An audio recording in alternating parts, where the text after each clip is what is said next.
if the vampire just kind of go, all right, and they come fast and they're strong, you got to muscle up because the first time that hussy hit me, because it's always the stunt woman.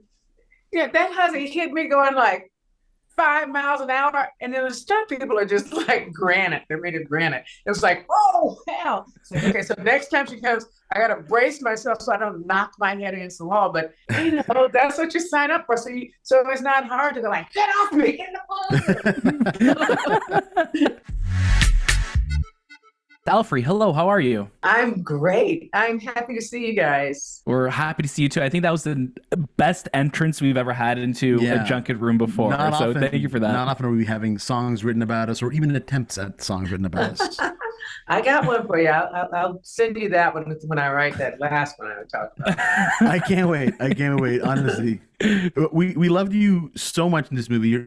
You have such a force to be reckoned with, and whenever you pop up, and what we have to know, this is such a big film. It's such an important film, and it's such an important Stephen King novel. What did it mean for you to finally be able to join this world? It was a joy. It was, you feel like you got invited to, to be on the Olympic team. You got invited into the clubhouse that people don't even know what the house is or where it is. It might just be an idea. It was like, oh yeah, you're in a house, a cinematic literary house that has the smartest kids in the class, and you've been one of those in the back of the room that they kept saying, sit down, stop talking, Alfre, stop talking. It's like, and the smart kids are now grown and in charge. I said, Alfre, we need you talking. Come on in, we'll let you talk.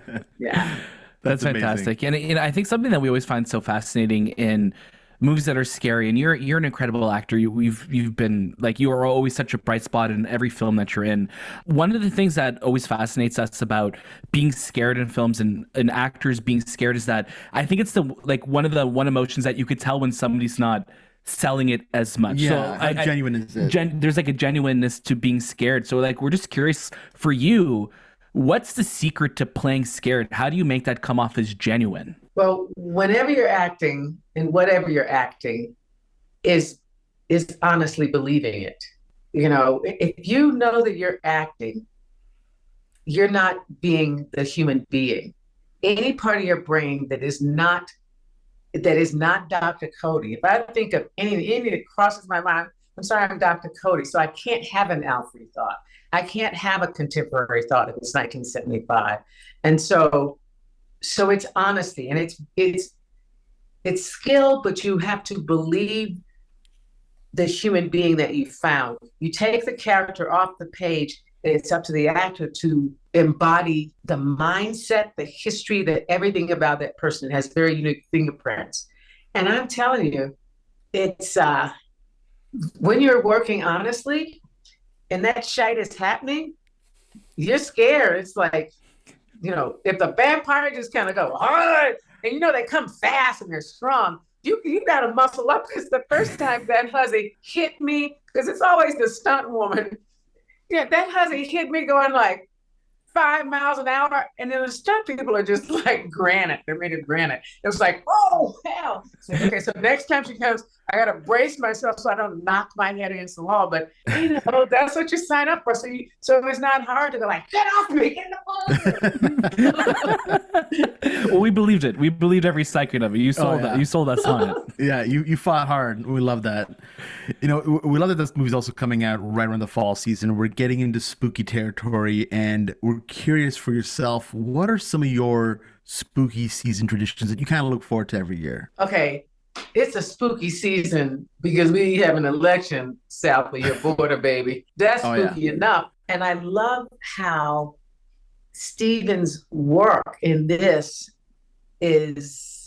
speaks to this moment so well, and how Gary Dauberman, as the writer, director, executive producer, how he fashions it so specifically in 1975. In 75, when other people were doing King's work on Salem's Lot, the culture didn't have as clear a mirror as the significance of the story today. in terms of community, and when do you stand and fight, and how does that tiny seed of infection come in, the seduction that turns a mind that has always been reasonable. And so it's just, not only is it scary because it's everyday people, kids are vampires.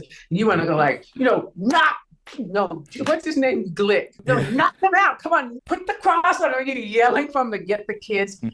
So nobody is exempt from the creeping things that can creep into a community. And then you got to decide, am I going to stand up with even a few of us, or I'm getting the hell out. I'm going to the next town and tell them, send somebody back over there. So it is scary on so many levels, but so it's a great holiday, and it's a new one. We always need new ones. And I like it that it's not about gore. It's about, you don't know whether your barista is going to go like, hey, Daniel, just take a bite out of it. You don't know if it's the person in the elevator with you, because we know what creeps. Vampires and fashionism creeps. Alfre, we're so grateful for your time. We really hope we get to talk to you again, and all the best. And we're rooting for you later on this year. Yeah. All right. So look for me. I'll come back. Yeah, okay. We're looking forward to that song. Take care. Thank you for being here. Thank you so much, Shahbaz. my team. It's a posse dance that goes with it.